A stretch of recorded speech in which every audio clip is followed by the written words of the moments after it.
तो आफताब ने श्रद्धा का कत्ल किया और उसे 6 महीने तक छिपाए रखने में कामयाब रहा। लेकिन अब यह चौंकाने वाली बात सामने आई है कि उसे सारा आइडिया एक वेब सीरीज से आया था।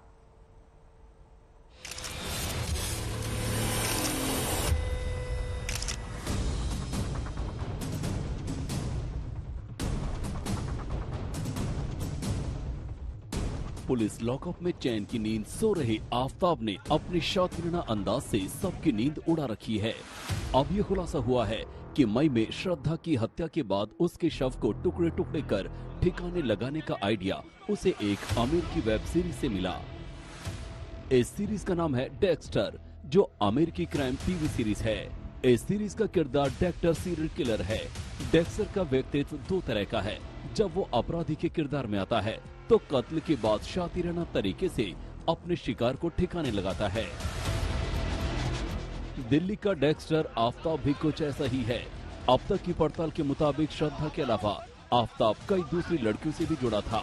वो क्राइम वेब सीरीज देखने का शौकीन था। अमेरिकी वेब सीरीज डेक्स्टर से ही उसे शव के टुकड़े करने के लिए इलेक्ट्रिक आरी और फ्रिज खरीदने का आइडिया मिला। यही नहीं, उसने पहले उन टुकड़ों को ठिकाने लगाया जो जल्दी सड़ गल जाते हैं। दिल्ली पुलिस के सामने कई चुनौतियां हैं और उसमें सबसे बड़ी चुनौती यही है कि जो बॉडी पार्ट्स बरामद हुए हैं ये श्रद्धा के हैं कि नहीं है, ये दिल्ली पुलिस को एस्टैब्लिश करना है। जानकारी के मुताबिक करीबन 30 से 35 टुकड़े किए, कभी ये मामला आया कि 23 टुकड़े किए। तो एग्जैक्टली कितने टुकड़े किए, 23 या 30 से 35 टुकड़े किए, उन सभी टुकड़ों को इस पूरे जंगल के एरिया में कहां पर फेंका और 6 महीने से ज्यादा का वक्त बीत गया है।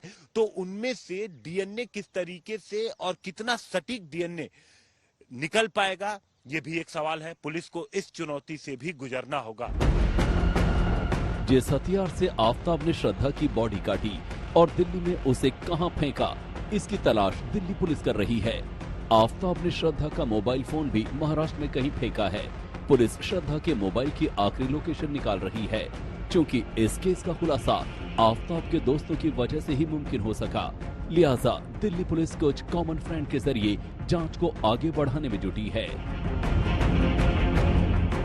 श्रद्धा के परिवार को उसके गुम होने के बारे में जानकारी 14 सितंबर को मिली थी।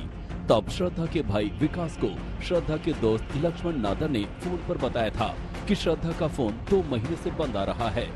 अगले दिन 14 सितंबर को श्रद्धा के पिता ने लक्ष्मण से बात की। उसके बाद परिवार ने श्रद्धा